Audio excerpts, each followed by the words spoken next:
할렐루야. 우리 할렐루야 찬양대와 신뢰악단의 연주 하나님께서 기쁘게 받으신 줄로 믿습니다.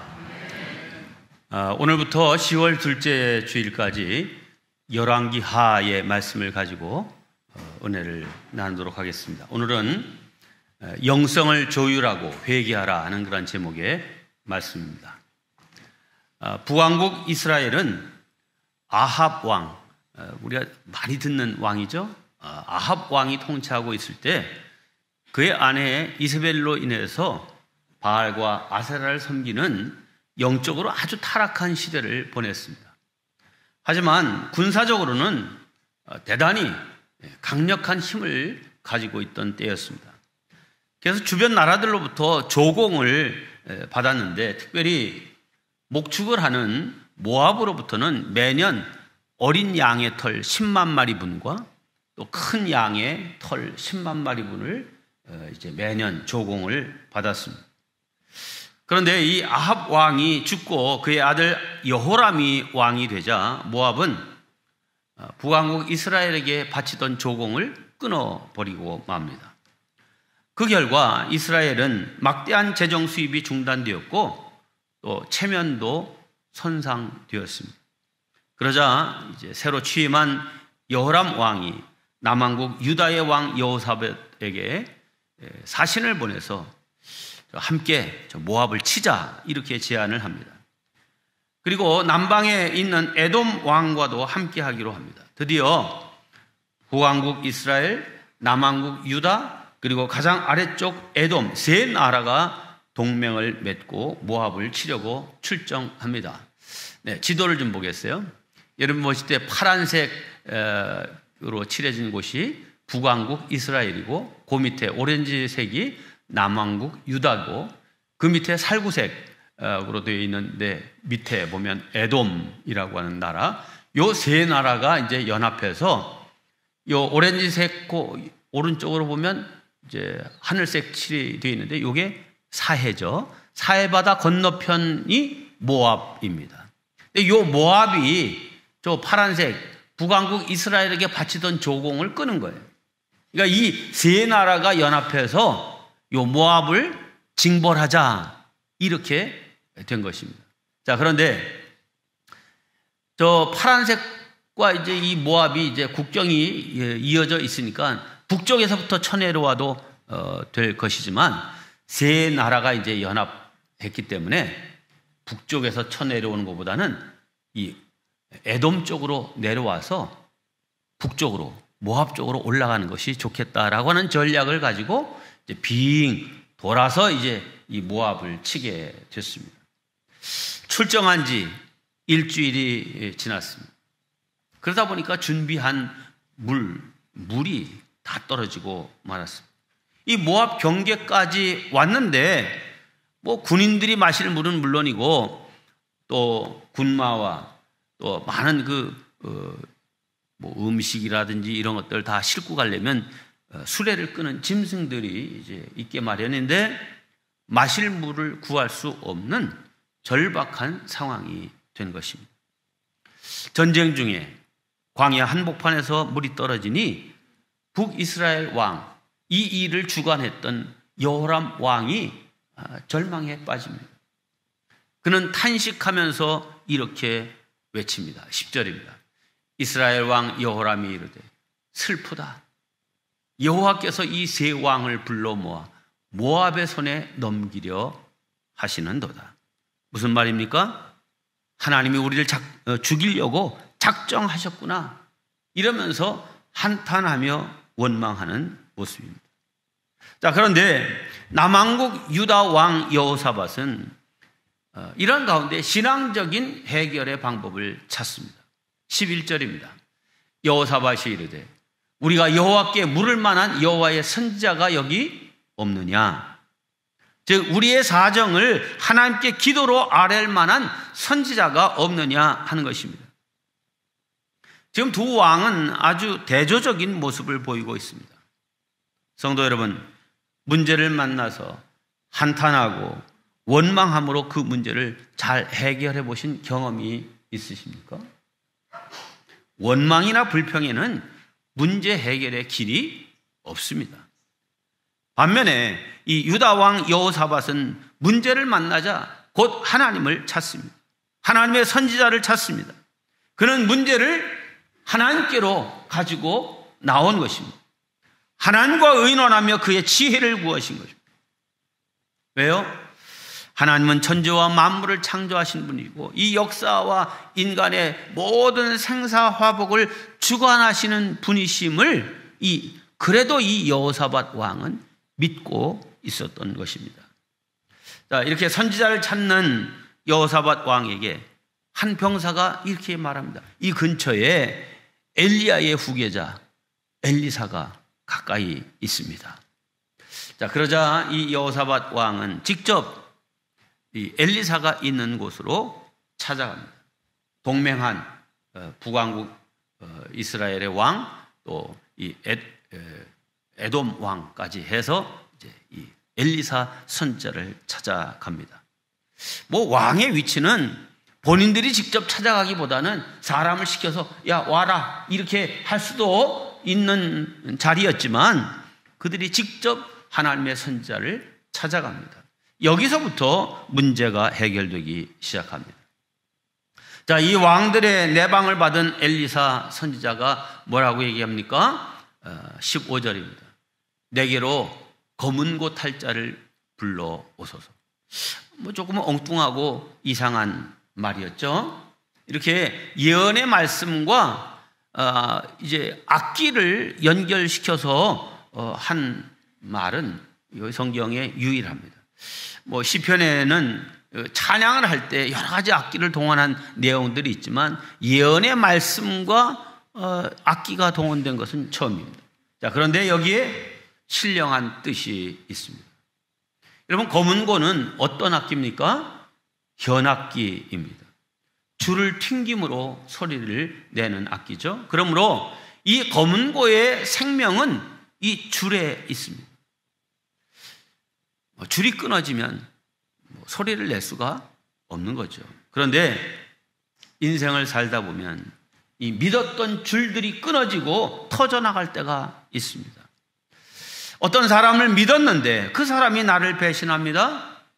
인간관계의 줄이 끊어진 겁니다. 사업의 줄이 끊어집니다. 물질의 줄이 끊어집니다. 건강의 줄이 끊어집니다. 그때 우리는 낙심하고 좌절하게 되죠.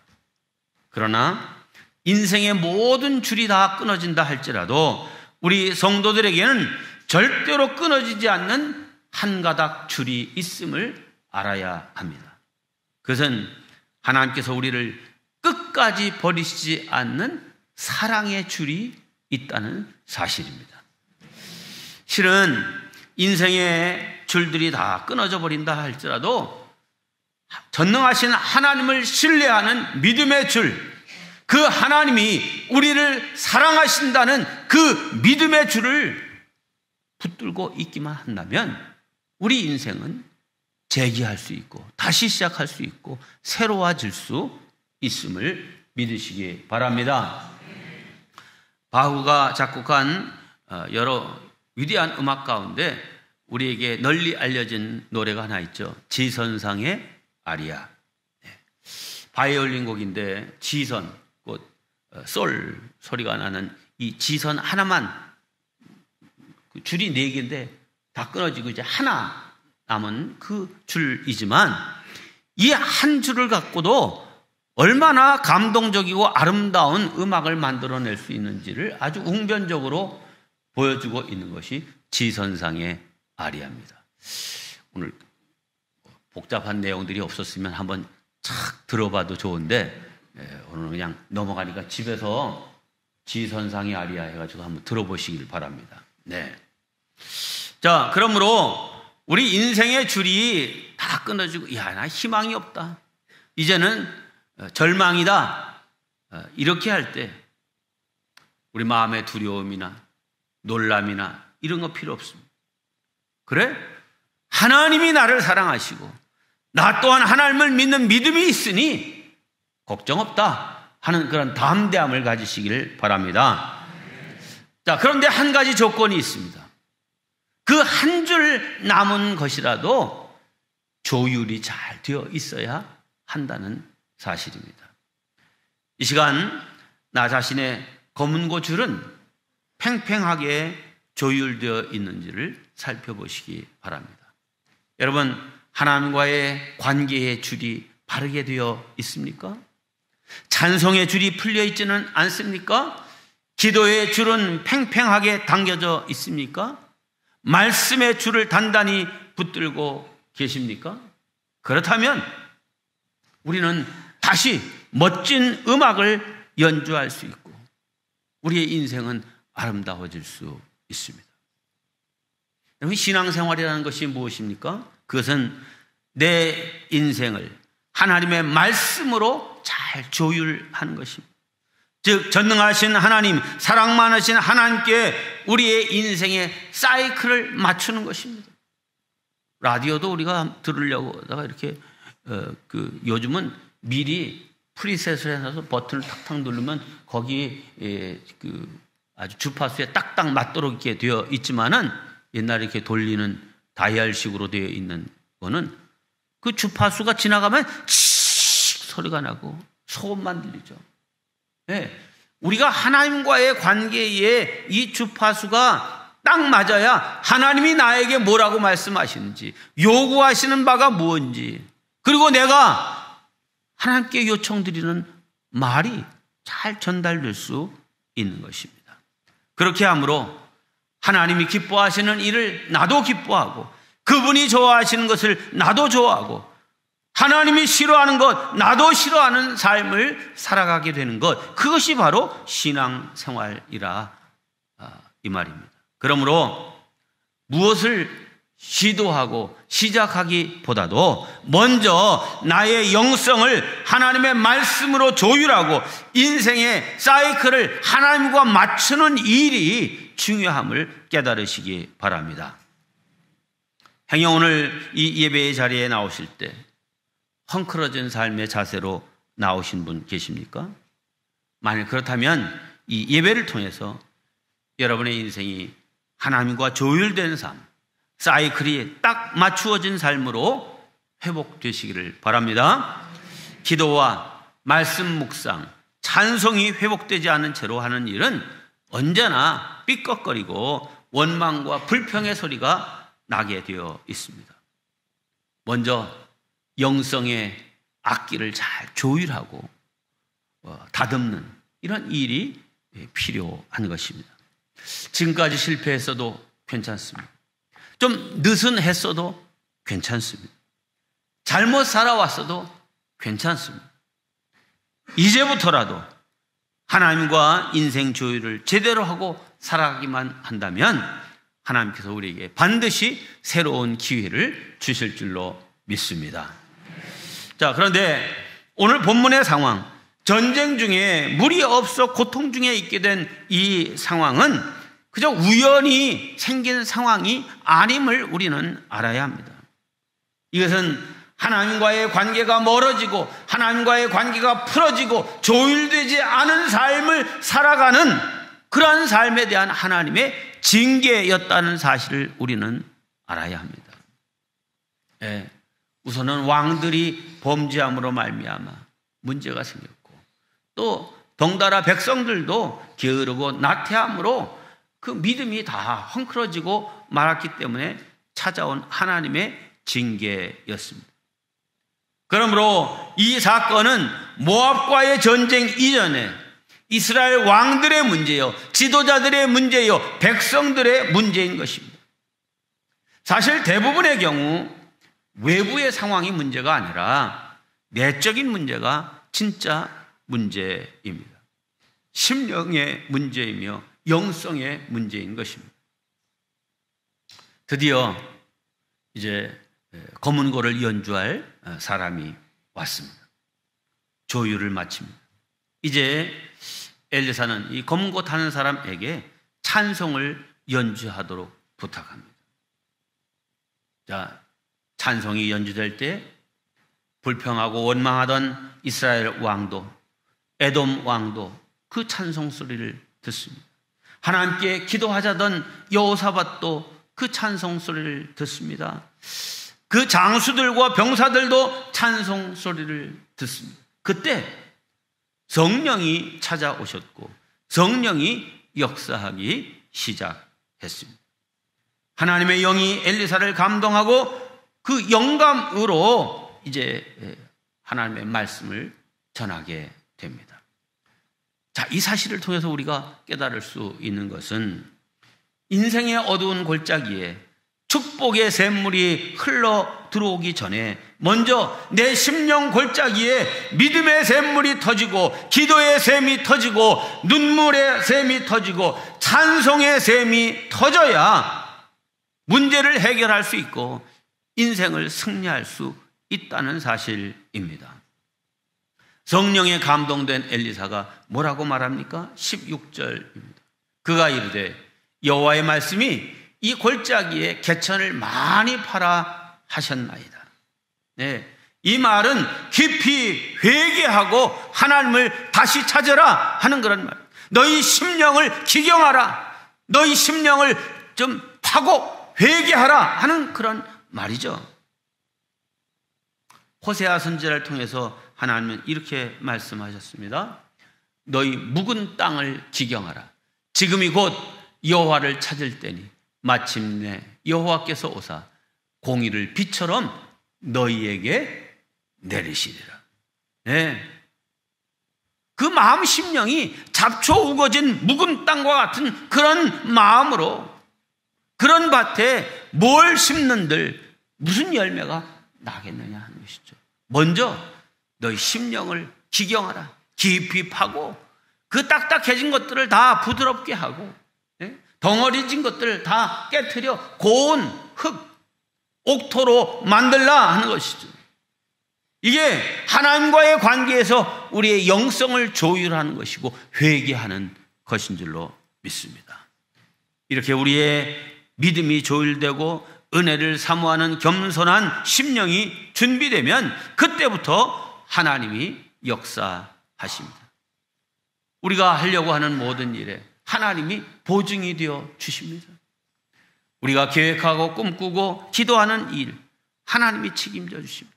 이렇게 되면 그때부터 전쟁은 우리의 싸움이 아니라 하나님의 싸움이 되는 것입니다. 네, 잘 조율된 악기는 멋진 음악을 연주하게 되는 것입니다. 오늘 본문은 그 순종의 결과를 이렇게 말씀하고 있습니다. 20절입니다.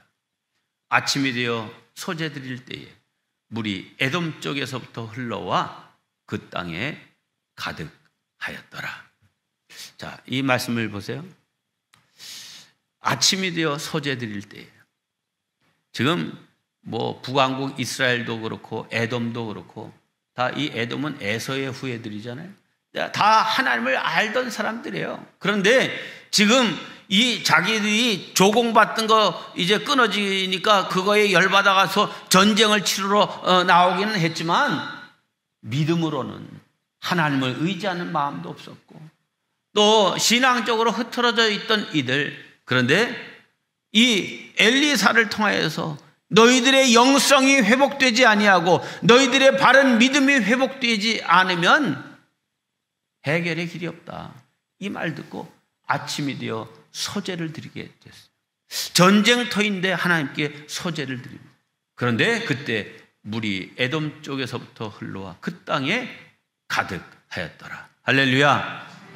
네. 여러분, 이른 아침 골짜기에 흘러넘치는 물에 아침 해가 쫙 비칩니다.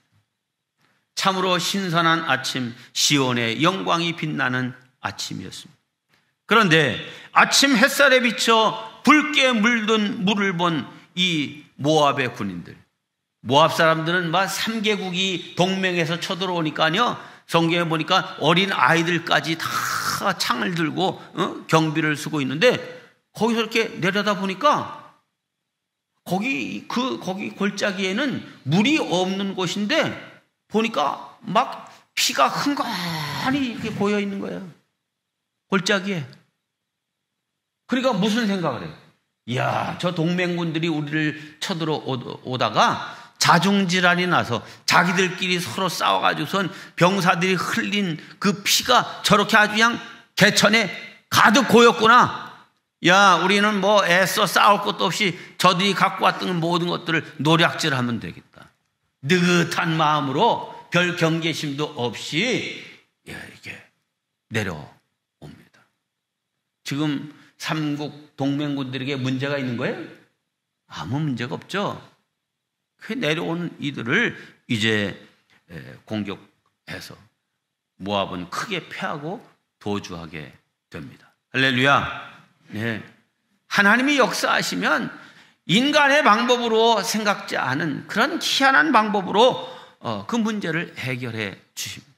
우리를 괴롭히려고 찾아왔던 인생의 문제, 또한 악한 사탄의 역사는 물러가게 될 줄로 믿습니다.